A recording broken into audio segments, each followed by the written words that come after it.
मौजूद हैं, आप जाके देख सकते हैं। आप पाकिस्तान में जाएंगे, दुनिया का उस वक्त का सबसे महान नगर, सबसे बड़ा नगर मोहनजोदड़ो, विद्याधर भट्टाचार्य ने जिसकी तर्ज पर जयपुर बसाया था। मैं आपको बताना चाहता हूं, स्थापत्य कला की, कृषि के इन आरंभिक आविष्कारों की जो ये ज्ञान परंपरा है, वो आपके बुजुर्गों की देन है, सिंधु घाटी सभ्यता के मूल निवासियों की देन है।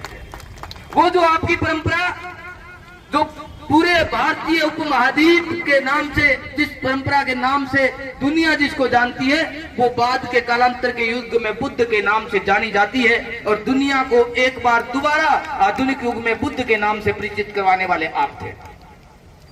दुनिया की सबसे बड़ी रिलीजियस क्रांति, धार्मिक क्रांति, जिसकी आपने आज बुद्ध वंदना, त्रिशरण और पंचशील से इस कार्यक्रम की भाई बजरंग राठी की अगुवाई में शुरुआत की, उस पूरी ज्ञान परंपरा को देने वाले डॉक्टर बाबा साहेब अम्बेडकर थे।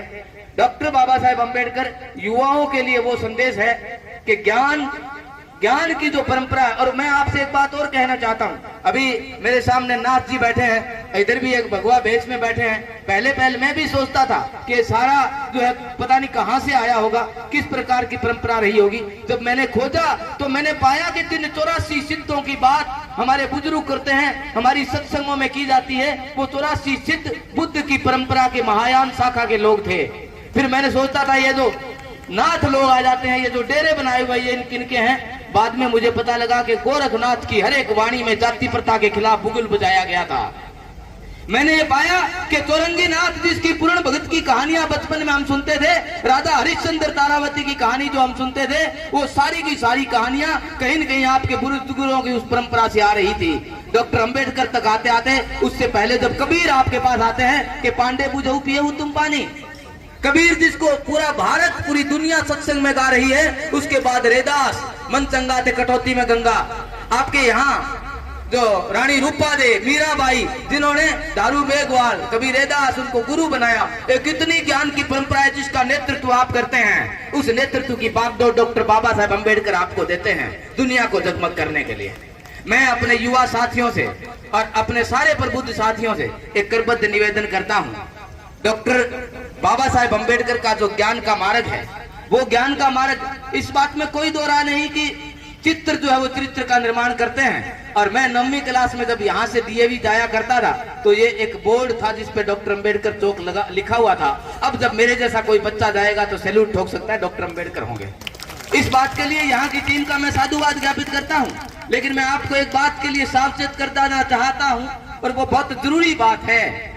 हुआ ये कि मध्य काल में बाबा रामदेव, जिन्होंने जाति प्रथा के खिलाफ बिगुल बजाने वाले थे, जम्बो जैसे संत जिन्होंने जाति विहीन समाज बनाने की बात हमारे सामने रखी, एक अखंड भारत, पूरा भारतीय उपमहाद्वीप जो समता की बयार में बहे, जिसके बीच खांचे ना हो, डिवाइडेशन ना हो। मैं आपको एक बात कह दूं, सदियों से बटे हुए भारत को अखंडता कोई देता है तो डॉक्टर बाबा साहब अम्बेडकर देते हैं।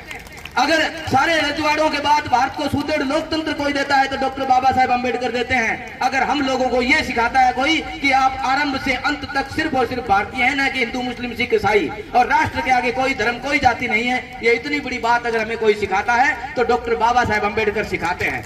इस बात को अगली पीढ़ियों तक ले जाने के लिए सिर्फ काम मूर्तियों से चलने वाला नहीं होगा।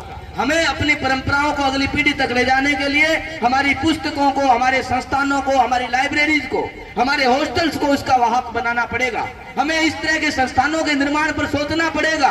मैं आपको एक बात कह रहा हूं, आप में से प्रत्येक आदमी मेरे ख्याल से 12th या ग्रेजुएशन पास होगा, और मैं आपसे ये भेज रहा हूं आप तक। राजस्थान में हर साल हजारों बच्चे 12वीं करने के बाद 80% लेकर के भी मजदूर बन जाते हैं आपके ही समाज के। हमारे पास जब हम बैठे हैं तो हमारी चिंतन परंपरा में ये होना चाहिए कि हमारी अंतिम प्रतिभा बच करके सीटों पर कैसे जाए, हमारी अंतिम प्रतिभा इस देश के निर्माण में अपनी भागीदारी सुनिश्चित कैसे करें, हम उनको मानव संसाधन के तौर पर विकसित कैसे करेंगे। नहीं तो ये होगा कि मध्यकाल में जब बाबा रामदेव आए थे कि जातियों को नष्ट कर दो, मूर्ति पूजा बंद करो, एक समय आया 500 साल के दौर के बाद हमारे घरों में, हमारे आड़ों में, हमारे थानों में बाबा रामदेव आ गए और हम अगरबत्ती कर रहे हैं। ये रोज हमारे सामने अब हो रहा है। हम एक ऐसे दौर में प्रवेश कभी नहीं करना चाहेंगे। हम चाहेंगे कि हमारे संस्थानों के गेट पे, हमारे चौराहे पे खड़ी बाबा साहेब की मूर्ति हमें ये बताए कि जाइए, शिक्षित होइए, नॉलेज इज द पावर। ये कोटेशन डॉक्टर बाबा साहेब अम्बेडकर की है। मैं आपसे ज्यादा समय नहीं लेना चाहता, लेकिन मैं आप तक एक बात भेज लेना चाहता हूं, और वो ये कि हमारा हर एक बच्चा इस बात को स्वीकार कर ले, इस बात को समझ ले, इस रास्ते पर चल पड़े कि नॉलेज इज द पावर। नहीं तो मैं आपको आपके सामने इसी जिले में माननीय विधायक जी से बात छिपी नहीं है, हमसे छिपी नहीं है। रोज वीडियो आते हैं कि एक यूथ जो है वो 20 साल की उम्र में दिवाली के दिन लोग नशे में ओवरडोज के कारण मर गए। हमें उस यूथ को बचाना है। जापान, जर्मनी, ताइवान, चीन, अमेरिका जैसे जो देश हाई फाई टेक्नोलॉजी के बन पाए हैं, हमारी यूथ के बदौलत और डॉक्टर बाबा साहेब अम्बेडकर के मार्ग की बदौलत हम एक महान राष्ट्र का निर्माण कर पाएंगे और दुनिया को दिखाएंगे कि भारत की ज्ञान परंपरा जो सिंधु घाटी सभ्यता से होती हुई, बुद्ध, सिद्ध, गोरख, कबीर से होती हुई डॉक्टर अम्बेडकर से आती है, वो आपके एआई के जमाने में बहुत आगे की विरासत खड़ी करती है। और मैं उम्मीद करता हूं कि आप हम सब मिलकर उस कड़ी में अपना अवदान दे करके मरेंगे। और एक अंतिम बात कि अपनी खुद की पंक्तियां आप तक भेजता हूं कि पाई पाई कर्ज चुका कर मरेंगे, हम इस तरह मुस्कुरा कर मरेंगे। मरते होंगे हजारों लोग सफर में, हम कारवां मंजिल तलक पहुंचा कर मरेंगे।